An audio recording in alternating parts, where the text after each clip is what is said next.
Hi hello friends, ಎಲ್ಲರಿಗೂ ನಮಸ್ಕಾರ. Manjula recipe Kannada ಚಾನಲ್ಗೆ ಸ್ವಾಗತ. ಇವತ್ತು ನಾನು ಸಿಂಪಲ್ಲಾಗಿ ಮಟನ್ ಸಾಂಬಾರು ಹೇಗೆ ಮಾಡೋದು ಅಂತ ಹೇಳ್ಕೊಡ್ತೀನಿ, ಬನ್ನಿ ನೋಡೋಣ. ಇಲ್ಲಿ ನಾನು ಮೊದಲು ಮಟನ್ ತೊಗೊಂಡಿದ್ದೀನಿ, ಅರ್ಧ kg ಮಟನು. ಒಂದು 3-4 ಸತಿ ತೊಳೆದಿಟ್ಕೊಂಡಿದ್ದೀನಿ.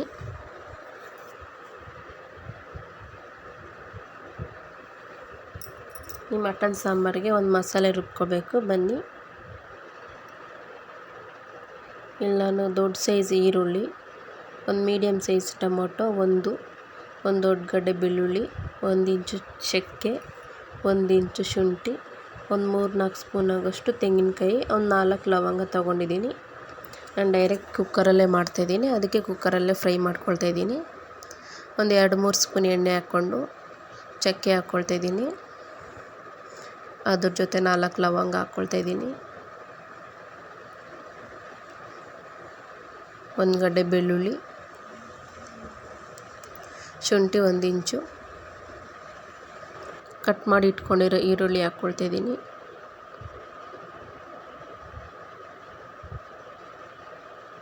ಈರುಳ್ಳಿ ಎಲ್ಲ ಸ್ವಲ್ಪ ಕಲರ್ ಚೇಂಜ್ ಆಗೋವರೆಗೂ ಫ್ರೈ ಮಾಡ್ಕೊಳ್ತಾಯಿದ್ದೀನಿ.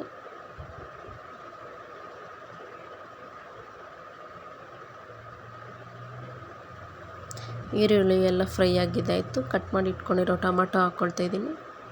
ಟೊಮೊಟೊ ಸ್ವಲ್ಪ ಮೆತ್ತಗಾಗೋವರೆಗೂ ಫ್ರೈ ಮಾಡ್ಕೋಬೇಕು. ಟೊಮೊಟೊ ಎಲ್ಲ ಮೆತ್ತಗಾಗಿದೆ. ತುರಿದಿಟ್ಕೊಂಡಿರೋ ತೆಂಗಿನಕಾಯಿ ಹಾಕ್ಕೊಳ್ತಾಯಿದ್ದೀನಿ. ತೆಂಗಿನಕಾಯಿ ಹಾಕ್ಕೊಂಡು ಒಂದು 2 ನಿಮಿಷ ಫ್ರೈ ಮಾಡಿಕೊಂಡ್ರೆ ಸಾಕು.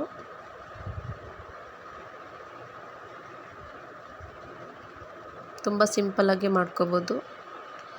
ನೋಡ್ಬೋದು, ಒಂದು 2 ನಿಮಿಷ ಫ್ರೈ ಆಗಿದ್ದಾಯಿತು. ಇದು ತಣ್ಣಗಾದ್ಮೇಲೆ ಒಂದು ಮಿಕ್ಸಿ ಜಾರ್ಗೆ ಹಾಕ್ಕೊಳ್ತಾಯಿದ್ದೀನಿ. ಒಂದು ಹಿಡಿ ಪುದೀನ ಸೊಪ್ಪು, ಒಂದು ಹಿಡಿ ಕೊತ್ತಂಬರಿ ಸೊಪ್ಪು, ಅದ್ರ ಜೊತೆ 2 ಸ್ಪೂನ್ ಆಗೋಷ್ಟು ಧನಿಯಾ ಪುಡಿ, ಸ್ವಲ್ಪ ನೀರು ಹಾಕ್ಕೊಂಡು ನುಣ್ಣಗೆ ರುಬ್ಕೊಬರಬೇಕು. ನೋಡ್ಬೋದು ನೀವಿಲ್ಲಿ ನಾನು ಈ ರೀತಿ ನುಣ್ಣಗೆ ರುಬ್ಬಿಟ್ಕೊಂಡಿದ್ದೀನಿ. ಮಟನ್ ಸಾಂಬಾರಿಗೆಲ್ಲ ನುಣ್ಣಗಿದ್ರೇ ಚೆನ್ನಾಗಿರೋದು, ತರತರೆಯಾಗೆಲ್ಲ ರುಬ್ಕೋಬೇಡಿ, ನುಣ್ಣಗೆ ರುಬ್ಕೊಳ್ಳಿ ಆದಷ್ಟು. ಇವಾಗ ಅದೇ ಕುಕ್ಕರ್ಗೆ ಎಣ್ಣೆ ಹಾಕ್ಕೊಳ್ತಾಯಿದ್ದೀನಿ, ಒಂದು 5 ಸ್ಪೂನ್ ಆಗೋಷ್ಟು. ಮಟನ್ ಹಾಕ್ಕೊಳ್ತಾಯಿದ್ದೀನಿ.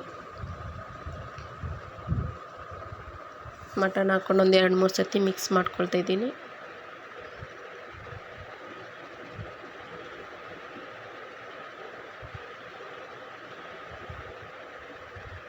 ರುಚಿಗೆ ಎಷ್ಟು ಬೇಕೋ ಅಷ್ಟು ಉಪ್ಪು ಹಾಕ್ಕೊಳ್ಳೋದ್ರಿಂದ ಮಟನ್ಗೆಲ್ಲ ಚೆನ್ನಾಗಿ ಇಟ್ಕೊಳ್ಳುತ್ತೆ. ಮಟನ್ ಕೂಡ ಬೇಗನೆ ಫ್ರೈ ಆಗುತ್ತೆ. ಉಪ್ಪೆಲ್ಲ ಹಾಕ್ಕೊಂಡು ಸ್ವಲ್ಪ ಚೆನ್ನಾಗಿ ಫ್ರೈ ಮಾಡ್ಕೊಳ್ತಾಯಿದ್ದೀನಿ. 1.5 ಸ್ಪೂನ್ ಆಗೋಷ್ಟು ಖಾರದ ಪುಡಿ ಹಾಕ್ಕೊಳ್ತಾಯಿದ್ದೀನಿ. ಖಾರದ ಪುಡಿ ಎಲ್ಲ ಹಾಕ್ಕೊಂಡು ಚೆನ್ನಾಗಿ ಫ್ರೈ ಮಾಡ್ಕೊಳ್ತಾಯಿದ್ದೀನಿ. ಇವಾಗಲೇ ಉಪ್ಪು ಖಾರ ಸೇರಿಸೋದ್ರಿಂದ ಮಟನ್ಗೆಲ್ಲ ಚೆನ್ನಾಗಿ ಹಿಡಿಯುತ್ತೆ. ಇನ್ನು ಯಾರೆಲ್ಲ ಸಬ್ಸ್ಕ್ರೈಬ್ ಆಗದಿರೋ ನೋಡ್ತಿದ್ರೆ ಪ್ಲೀಸ್ ಒಂದು ಸಬ್ಸ್ಕ್ರೈಬ್ ಮಾಡ್ಕೊಂಡು ನೋಡಿ. ಒಂದು ಅರ್ಧ ಸ್ಪೂನ್ ಆಗೋಷ್ಟು ಅರಿಶಿಣದ ಪುಡಿ ಹಾಕ್ಕೊಳ್ತಾಯಿದ್ದೀನಿ.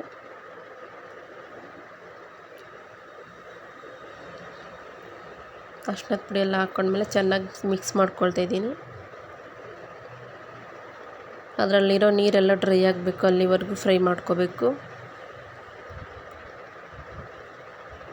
ನೋಡ್ಬೋದು, ನೀರೆಲ್ಲ ಡ್ರೈ ಆಗಿ ಎಣ್ಣೆ ಬಿಟ್ಕೊಂಡಿದೆ. ಇವಾಗ ರುಬ್ಬಿಟ್ಕೊಂಡಿರೋ ಮಸಾಲೆ ಹಾಕ್ಕೊಳ್ತಾಯಿದ್ದೀನಿ. ಮಸಾಲೆ ಎಲ್ಲ ಹಾಕ್ಕೊಂಡ್ಮೇಲೆ ಚೆನ್ನಾಗಿ ಮಿಕ್ಸ್ ಮಾಡ್ಕೊಂಡು ಫ್ರೈ ಮಾಡ್ಕೋಬೇಕು.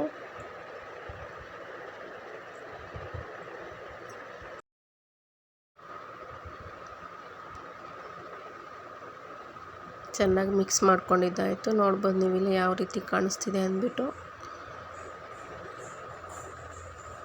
ಇವಾಗ ಅದೇ ಜಾರ್ಗೆ, ಮಿಕ್ಸಿ ಜಾರ್ಗೆ ನೀರು ಹಾಕ್ಕೊಳ್ತಾಯಿದ್ದೀನಿ. ಎಷ್ಟು ಬೇಕಷ್ಟು ನೀರು. ನಿಮ್ಗೆ ಯಾವ ರೀತಿ ಬೇಕೋ ನೋಡ್ಕೊಂಡು ನೀರು ಹಾಕ್ಕೊಳ್ಳಿ. ಗಟ್ಟಿಯಾಗಿ ಬೇಕಾ ತೆಳ್ಳಗೆ ಬೇಕಾ ನೋಡ್ಕೊಂಡು ನೀರು ಹಾಕ್ಕೊಳ್ಳಿ. ಈ ರೀತಿ ಮಾಡ್ಕೊಂಡಿದ್ದೀನಿ. ಇದಕ್ಕೆ ಅರ್ಧ ಸ್ಪೂನ್ ಆಗೋಷ್ಟು ಗರಂ ಮಸಾಲ ಹಾಕ್ಕೊಳ್ತಾಯಿದ್ದೀನಿ.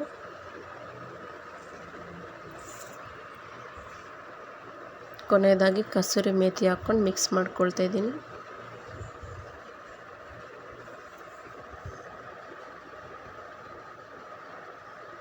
ಚೆನ್ನಾಗಿ ಮಿಕ್ಸ್ ಮಾಡ್ಕೊಂಡಾದ್ಮೇಲೆ ಕುಕ್ಕರ್ ಮುಚ್ಚಳ ಮುಚ್ಚಿ ಒಂದು 4-5 ವಿಸಿಲ್ ಕೂಗಿಸ್ಕೊತೀನಿ.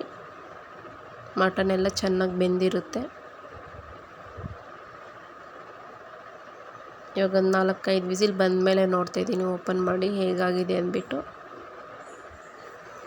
ನೋಡ್ಬೋದು ನೀವಿಲ್ಲಿ ಯಾವ ರೀತಿ ಆಗಿದೆ ಅಂದ್ಬಿಟ್ಟು.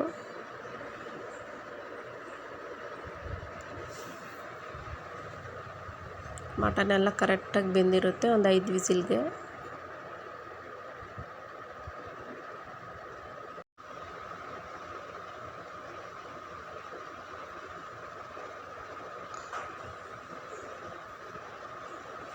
ಈ ರೀತಿ ಒಂದು ಮಿಕ್ಸ್ ಮಾಡಿಕೊಂಡ್ರೆ ಎಲ್ಲ ಮಿಕ್ಸ್ ಆಗುತ್ತೆ. ನಿಮಗೇನು ಎಣ್ಣೆ ಥರ ಏನು ಅನಿಸಲ್ಲ. ನೋಡ್ಬೋದು ಯಾವ ರೀತಿ ಆಗಿದೆ ಮಟನ್ ಸಾಂಬಾರು. ಸಿಂಪಲ್ಲಾಗಿ ರೆಡಿ ಆಗುತ್ತೆ. ತುಂಬಾ ಚೆನ್ನಾಗಿರುತ್ತೆ. ಒಂದು ಸತಿ ಟ್ರೈ ಮಾಡಿ ಮನೇಲಿ, ಎಲ್ಲರಿಗೂ ಇಷ್ಟ ಆಗುತ್ತೆ.